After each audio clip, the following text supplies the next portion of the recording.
Well, hey there, friends. Welcome back to another episode of Words Matter. It's going to be a fun one. See, Chris and I did something super spontaneous this past weekend. It got me thinking about what healthy spontaneity really is. You know, the kind. It opens doors, creates memories, and adds a spark to your life without leaving a trail of regret. And that is where this quote that I thought of came from. Spontaneity is where possibility lives. Now, we live in a world that overplans, overthinks, and second guesses, don't we? We color code our calendars, we write pros and cons lists, we read reviews until our eyes blur, and we still feel like we're not ready. But possibility doesn't wait for a perfect plan. Sometimes you have to say yes before you have every detail worked out. Sometimes the open door won't stay open forever, and the only way through it is to stop analyzing and move. Now, this past Saturday, we said yes. We bought a 1992 Starcraft Meteorite pop-up camper, also known as a tent trailer in some parts of the world. Now, it's not the sleek, already renovated kind that you see in the reels. This one needs work. Real work. A lot of work. But when I saw it on Facebook Marketplace that morning, it checked every box. The catch? It was 4.5 hours away. Now, we had to trust that the seller was telling us the good, the bad, and the ugly. We had to believe that if we drove that far, there wouldn't be a show-stopping surprise waiting for us. And while there were a couple little surprises, they actually turned into a great negotiation tool that saved us $100 off the asking price. And that's part of saying yes in real life. Spontaneity often comes with a very little bit of predictability, and you learn to meet it right where it's at with clear eyes and a steady heart. Now, if you want to follow the whole project as it's unfolding, we're sharing the entire journey as Adventuring Mo on TikTok, Facebook, Instagram, and YouTube. Mo, M-O, stands for Mobile Oasis, and it's also a nod to Missouri, our home state. Adventuring Mo is where you can see all the progress, the lessons, and the inevitable quirks that are sure to come along the way. Thinking back, some of our best memories as a couple have been spontaneous ones. Finding a local farmer's market on a Saturday we had set aside for errands, stumbling upon an apple orchard we didn't know existed, saying yes to a last-minute dinner out with friends that turned into hours of conversation and laughter. Taking a spur-of-the-moment day trip to a nearby state park, a place that has now become my go-to spot when I want to get away from the hustle and bustle of my world. And one of my favorite memories, it happened only a couple weeks after we had started dating. Oh, so very long ago. It was a Sunday morning, and Chris called me and asked, "What are you doing today?" I said, "Not much. What did you have in mind?" And he said, without even missing a beat, "How about we drive to Chicago?" Now, it was December. Chris had a little Ford Festiva. You remember those, don't you? But this one had no radio, no frills, just the most bare bones model you could buy. But it did have a heater. See, it was the kind of car that didn't promise comfort, but you could take it anywhere, and it got great gas mileage. So we tossed the boombox in the back seat for music, brought along our favorite CDs and cassette tapes, and with nothing more than, I don't know, about $50 and a Shell credit card, and the whole day ahead of us, we decided to spend the one thing that we had in abundance back then: time. We pointed the car northeast, and the windows fogged as we talked, and we laughed our way up the highway. Chicago met us with twinkling lights all along the magnificent mile. Store windows were dressed in holiday scenes. The air had that mix of wind and the magic that you only find in that city in December. We walked hand in hand, warmed our fingers around hot drinks, and soaked up every detail like we were gathering proof that the day was actually real. And when night settled in, we climbed back into that little Festiva, turned the boombox back on, and drove back to St. Louis. And we were tired and for sure cold, but we were filled up in a way that no careful plan could have guaranteed. See, people sometimes say, oh, to be young and dumb again. But I don't see it that way.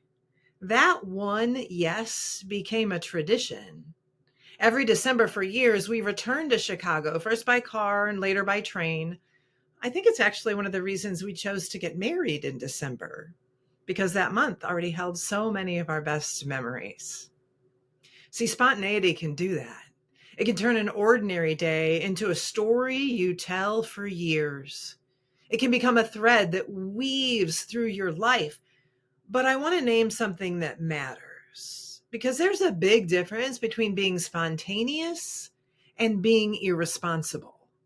Spontaneity is openness in action. It's a willing yes that listens to your gut and honors the context. It takes reality into account.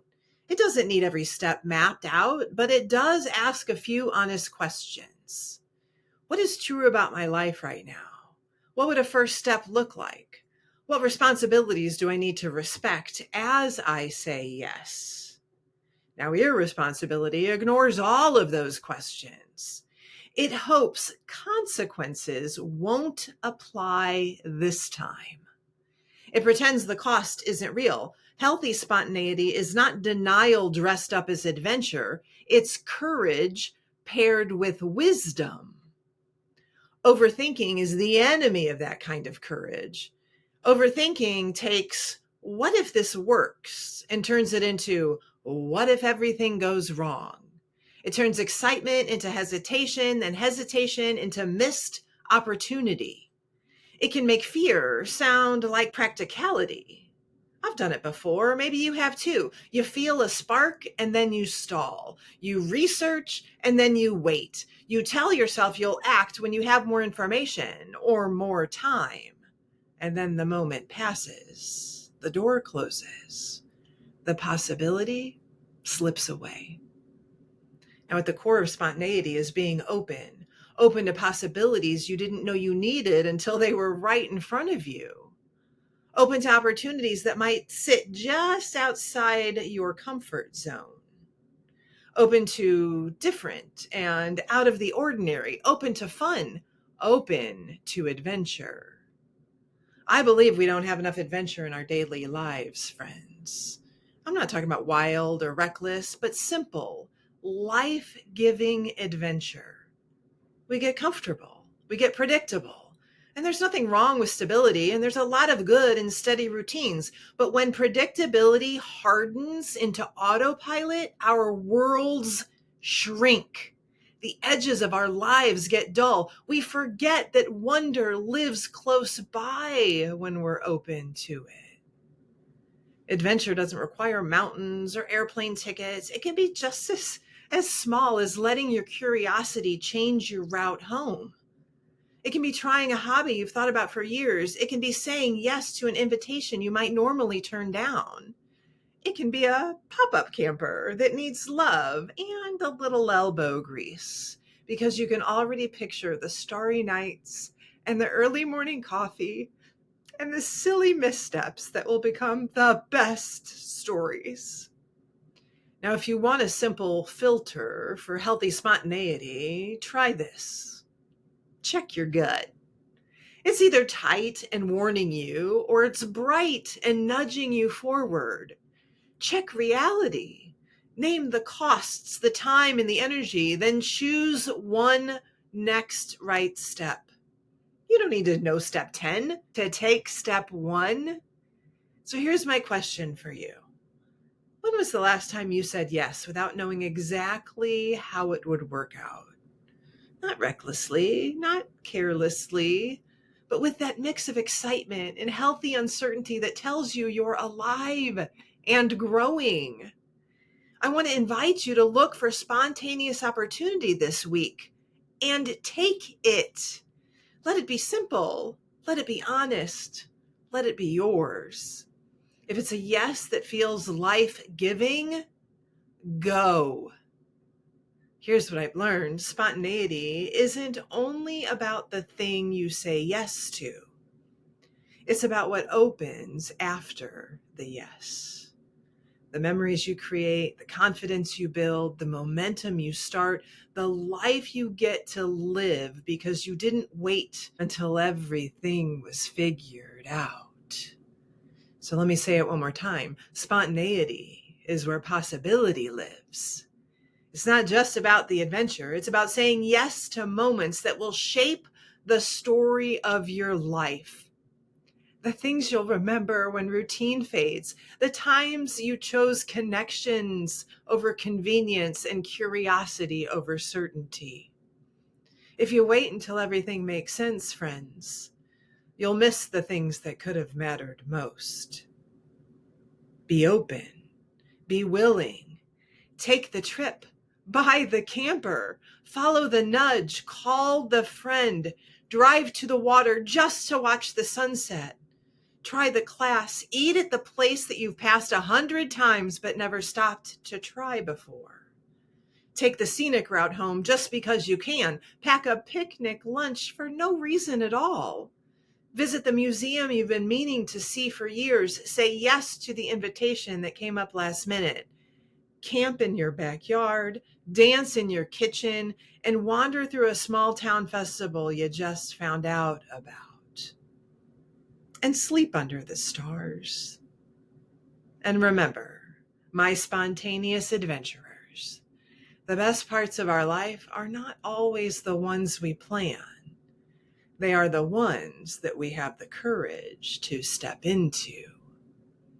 Now, again, if you want to see how our latest yes unfolds, come hang out with us at Adventuring Mo on TikTok, Facebook, Instagram, and YouTube, and we'll meet you there.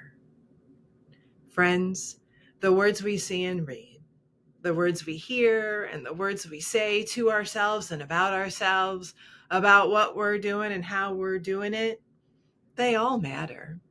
Your words matter because you matter. Have a great day.